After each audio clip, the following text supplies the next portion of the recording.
Sanctus, Sanctus, Sanctus Dominus Deus Sabaoth. Bapak, Ibu, dan saudara-saudariku yang terkasih dalam Tuhan kita Yesus Kristus, salam sejahtera untuk kita semua. Berkat Allah yang Maha Kuasa senantiasa menyertai kita. Marilah kita mendengarkan dan merenungkan bacaan-bacaan kitab suci hari Rabu tanggal 26 Juni tahun 2024. Dalam nama Bapa dan Putra dan Roh Kudus. Amin. Bacaan pertama dari kitab kedua Raja-Raja, bab 22, ayat 8 sampai 13, dilanjutkan dengan bab 23, ayat 1 sampai 3. Di masa pemerintahan Raja Yosia, Imam Besar Hilkia berkata kepada Safan, panitera raja, "Aku telah menemukan kitab Taurat di rumah Tuhan." Lalu Hilkia memberikan kitab itu kepada Safan, dan Safan terus membacanya. Kemudian Safan, panitera raja, masuk menghadap raja. Ia melapor kepada raja, "Hamba-hambamu ini telah mengambil seluruh uang yang terdapat di rumah Tuhan dan memberikannya kepada para pengawas yang bertugas pada rumah Allah." Diberitahukannya juga kepada raja, Imam Besar Hilkia telah memberikan sebuah kitab kepadaku. Lalu ia membacakannya di depan raja. Segera sesudah mendengar isi kitab Taurat itu, Raja Yosia mengoyakkan pakaiannya. Kemudian raja memerintahkan Imam Besar Hilkia, Ahikam bin Safan, Akbor bin Mika, Safan si panitera, dan Asaya hamba raja, "Pergilah, mintalah petunjuk Tuhan bagiku, bagi rakyat dan seluruh Yehuda tentang perkataan kitab yang ditemukan itu. Sebab murka Tuhan yang hebat menyala-nyala terhadap kita, oleh karena leluhur kita tidak mendengarkan perkataan kitab ini dan tidak bernubuat seperti yang tertulis di dalamnya." Sesudah itu, raja menyuruh mengumpulkan semua tua-tua Yehuda dan Yerusalem. Kemudian pergilah raja ke rumah Tuhan, dan bersama-sama dia semua orang Yehuda dan semua penduduk Yerusalem, para imam, para nabi, dan seluruh orang awam, dari yang kecil sampai yang besar. Di depan mereka, semua raja membacakan segala perkataan dari kitab perjanjian yang ditemukan di rumah Tuhan itu. Sesudah itu, berdirilah raja dekat tiang, dan diadakannyalah perjanjian di hadapan Tuhan untuk hidup dengan mengikuti Tuhan dan tetap menuruti perintah-perintahnya, peraturan dan ketetapan-ketetapannya dengan segenap hati dan segenap jiwa, dan untuk menepati perkataan perjanjian yang tertulis dalam kitab itu. Dan seluruh rakyat turut mendukung perjanjian itu. Demikianlah sabda Tuhan. Syukur kepada Allah.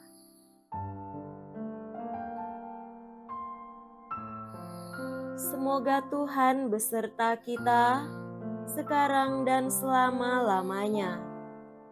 Inilah Injil suci menurut Matius. Dimuliakanlah Tuhan. Injil Matius bab 7 ayat 15 sampai 20.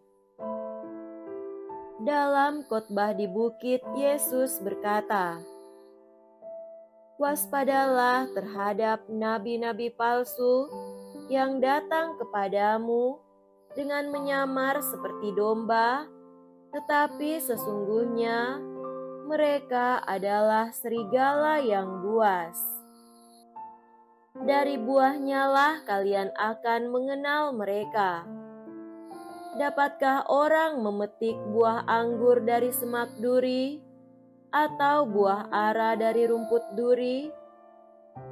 Camkanlah, setiap pohon yang baik akan menghasilkan buah yang baik, sedang pohon yang tidak baik akan menghasilkan buah yang tidak baik.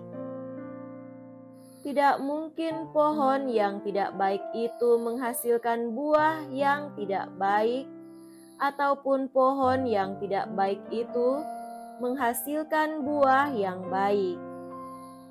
Dan setiap pohon yang tidak menghasilkan buah yang baik pasti ditebang dan dibuang ke dalam api. Jadi, dari buahnya lah kalian akan mengenal mereka." Demikianlah sabda Tuhan. Terpujilah Kristus.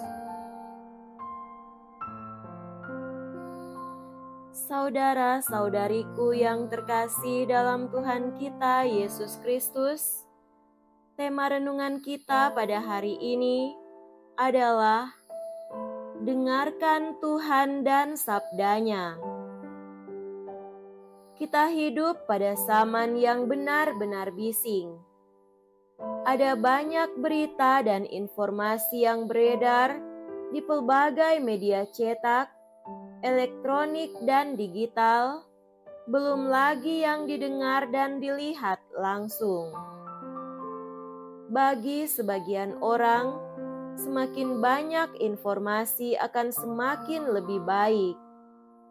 Tapi bagi sebagian besar orang, semakin banyak informasi, semakin bingung dan kacau.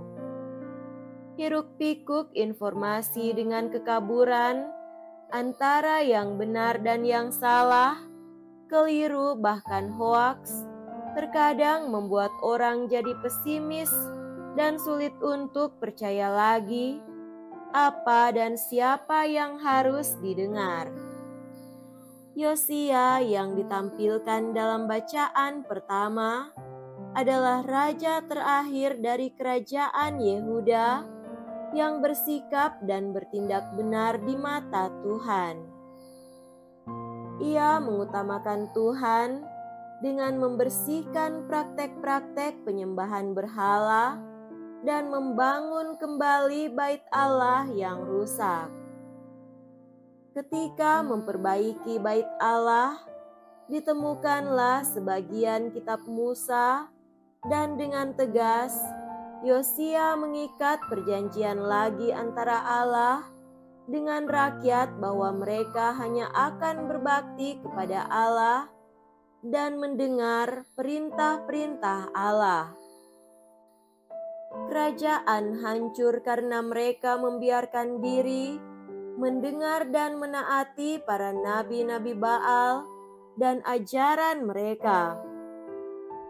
Nampaknya, agar tidak mengulangi pengalaman masa lalu itu, Yesus mengingatkan para murid dan pendengarnya untuk waspada terhadap nabi-nabi palsu yang datang bagai domba, tetapi sesungguhnya adalah serigala yang buas. Manusia memang pandai bersandiwara. Jadi, berhati-hatilah terhadap mereka yang hidup dengan segala kepalsuan. Memang, nabi palsu tidak akan dengan lantang memaklumkan dirinya sebagai nabi palsu. Karena itu, Yesus mengingatkan untuk belajar melihat, menimbang, dan menilai dari buah. Dari apa yang menjadi hasil kehidupan mereka. Pohon yang baik akan menghasilkan buah yang baik pula, demikian pula halnya dengan manusia. Saudara-saudariku terkasih, marilah hidup dalam kesejatian dan kebenaran, agar kita boleh menjadi nabi-nabi zaman ini yang pantas didengar. Waspadalah terhadap segala bentuk tipu muslihat dan kepalsuan hidup. Jangan sampai tertipu dan mengikuti kata-kata manis yang menggoda. Allah dan sabdanya memang tidak melulu rangkaian kata indah dan manis didengar, tetapi sabda Allah yang terkadang pahit dan menyakitkan, itulah yang menyelamatkan. Semoga demikian. Amin.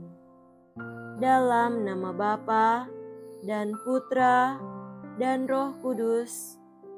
Amin.